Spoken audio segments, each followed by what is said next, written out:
جی میں موجود ہوں اس وقت وادی مزدلفہ میں، اور میرے چاروں طرف یہ اس کے بیچوں بیچ میں ہوں،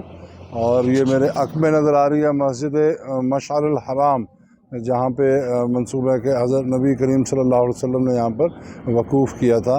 اور یہاں پر قیام کیا تھا۔ تو یہ وادی مزدلفہ ہے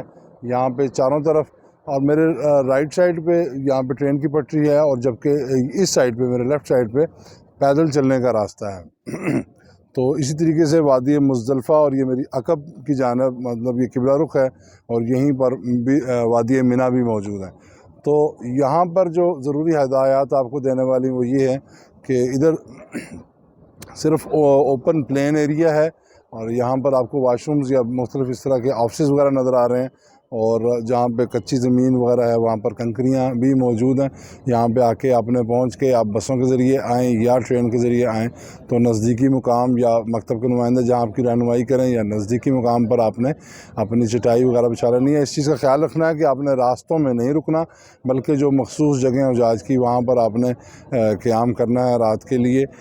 ورنہ کیونکہ راستے میں اگر رکیں گے تو وہ آپ کو سعودی اہلکار وہاں سے اٹھا دیں گے آپ کو۔ اسی طریقے سے جو پیدل چلنے والے ہیں وہ بھی طریقے مشاۃ یعنی پیدل چلنے کے راستے کو اختیار کریں، اور جو بسوں کے ذریعے یہاں پر پہنچیں گے وہ دیکھ لیں، بسوں کا نمبر نوٹ کر لیں اور دیکھیں کہ بس کہاں پہ پارک ہو رہی ہے، اس کے نزدیکی مقام پر ہی اپنی چٹائی بچھائیں اور وہاں پر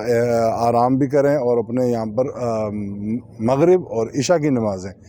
وہ اپنے ادا کرنی ہے۔ میں دوبارہ رپیٹ کر دوں کہ 9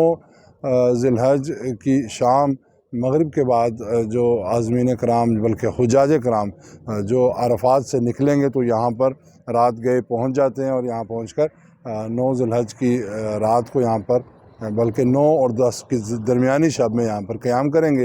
اور صبح نماز فجر کی ادائیگی کے بعد سورج طلوع ہونے تک یہاں پر مناجات اور دعاؤں میں مشغول رہیں گے، اور اس کے بعد پھر وادی منی کی طرف کوچ کریں گے، اور یہاں پر کنکریاں بھی اکٹھی کریں گے 70 عدد، اور پھر وادی منی میں پہنچ کر وادی منی کی دوسری جانب جو جمرات ہے یعنی بڑے شیطان کو 7 عدد کنکریاں ماریں گے۔ تو یہ مزدلفہ